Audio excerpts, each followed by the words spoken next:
जय बहुजन समाज, जय संविधान। आज मित्रों, मैं आपसे कुछ निवेदन करना चाहता हूँ, खासकर बहुजन समाज से, कि जीवन में यदि कामयाब होना है तो तर्कवादी बनना ही पड़ेगा। तर्कवाद का मतलब होता है किसी भी चीज़ के प्रति वैज्ञानिक नज़रिया अपनाना। वैज्ञानिक नज़रिया, आँख बंद करके किसी भी चीज़ को नहीं देखना, जब भी देखना तो वैज्ञानिक दृष्टिकोण से देखना, उन पर तर्क करना, फिर निर्णय लेना। लेकिन खास करके हम बहुजन समाज तर्कवादी कम हैं और अंधवादी ज़्यादा है। हम तर्क करने की क्षमता को खो दी है। आए हम अपने साहस को आगे बढ़ाएं और तर्क करना शुरू करें। मेरा कहने का जो तात्पर्य है, आजकल खास करके जिनकी संख्या बहुत ज़्यादा है, अपने रुपये पैसे को आवश्यक खर्चा में न करके अनावश्यक खर्चे, जहाँ से हमें कोई उपलब्धि नहीं होती है, इस माध्यम में हम उन पैसे को खर्च करते हैं। परिणाम होता है क्या? हम अपने समाज को, हम अपने परिवार को, हम अपने बच्चे को ऊपर उठा नहीं पाते हैं। तो हम तर्कवादी कैसे बने? एक उदाहरण देकर के मैं बता रहा हूँ कि जैसे ही हम पूजा करने के ध्यान से कोई अपनी मांग लेकर के किसी मंदिर के पास जाते हैं, किसी ओझा के पास, किसी पंडित के पास, किसी देवालय में जाते हैं कि मेरा बच्चा पढ़ने लिखने में अच्छा हो, हम कामना करते हैं, हाथ जोड़ते हैं, गिड़गिड़ाते हैं, मेरा बच्चा पढ़ने में अच्छा हो, मेरे बेटा को नौकरी हो जाए, मेरे पास धन संपत्ति इकट्ठा हो जाए, हम मुकदमा जीत जाएं, हम स्वस्थ रहें। इन सारी डिमांडों को लेकर के हम कहाँ जाते हैं? मंदिर में जाते हैं, मस्जिद में जाते हैं, गिरजाघर जाते हैं, गुरुद्वारा जाते हैं, हर जगह जाते हैं और अपनी मांग की लंबी फेहरिस्त हमारे पास होती है।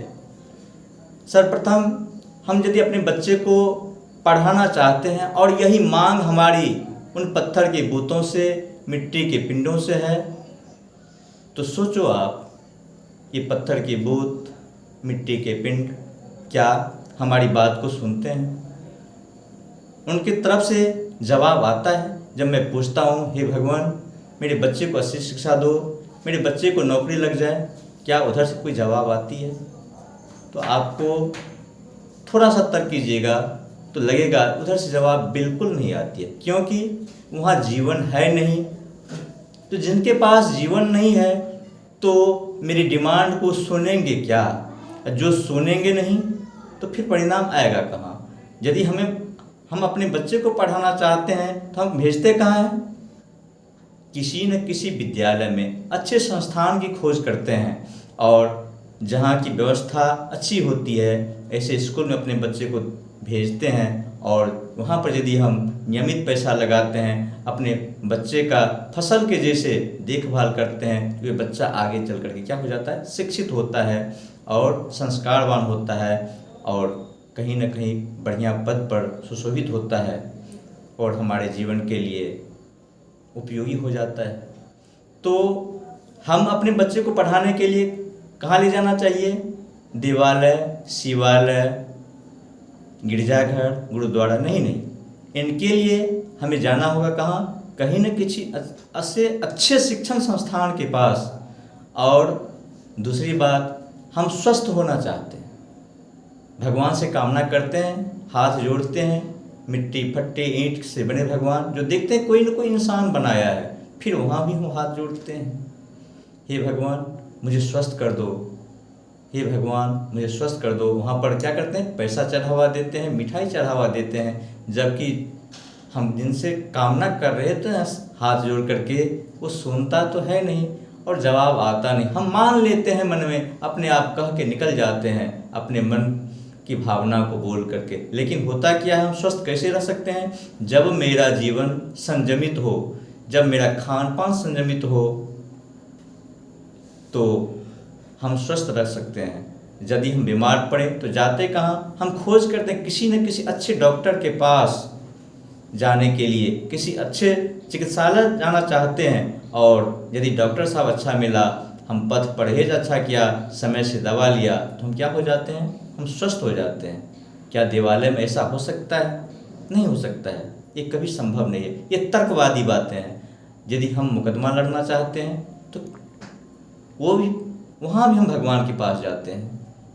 वहाँ भी हम बोलते हैं, हे ईश्वर, यदि मैं मुकदमा जीत जाऊँ तो मैं इतना का चढ़ावा आपके पास चढ़ाऊँगा। लेकिन परिणाम क्या होता है? परिणाम बिल्कुल शून्य आता है। फिर हम जाते कहाँ हैं? भगवान पर भरोसा करते नहीं है।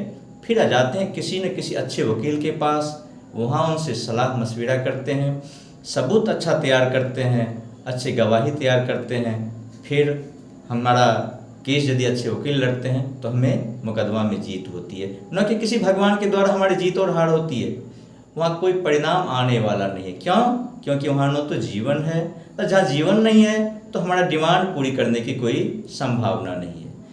आप यदि मंदिर जाते होंगे तो देखते होंगे कि मंदिर के इर्द गिर्द किनारे भिखारी टाइप्स के लोग रहते हैं। यदि वो भगवान में क्षमता होती तो सबसे पहले उस भिखारी की संपन्नता दूर करती, उनके भूख को भरते। लेकिन यही इंसान जा कर के कुछ न कुछ उनको दान स्वरूप भोजन पैसा देते हैं, फिर उस भिखारी का पेट भरता है। भगवान देता कहाँ है? जिस भगवान के बारे में आप मान बैठे हो कि सब चीज़ देने वाला है, तो फिर वहाँ पर पैसा देते क्यों? क्या भगवान को पैसे की अभाव है?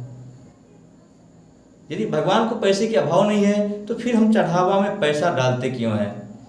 जिस दिन हम अपने जीवन में तर्क करना शुरू कर देंगे, प्रश्न खड़ा करना शुरू कर देंगे, तो परिणाम क्या होगा? हमारे पक्ष में आएगा। और अभी तक जो हम बहुजन समाज इन ब्राह्मणों के द्वारा फैलाए गए दकियानुसी विचार, उनके जाल में फंसे रहेंगे, तब तक हमारा कल्याण संभव नहीं है। इसीलिए मैं अंतिम वाक्य कि तर्कवादी बने, वैज्ञानिक दृष्टिकोण अपनावें और अपने परिवार को, अपने समाज को समृद्ध और संपन्न बनावें। जय बहुजन, जय संविधान।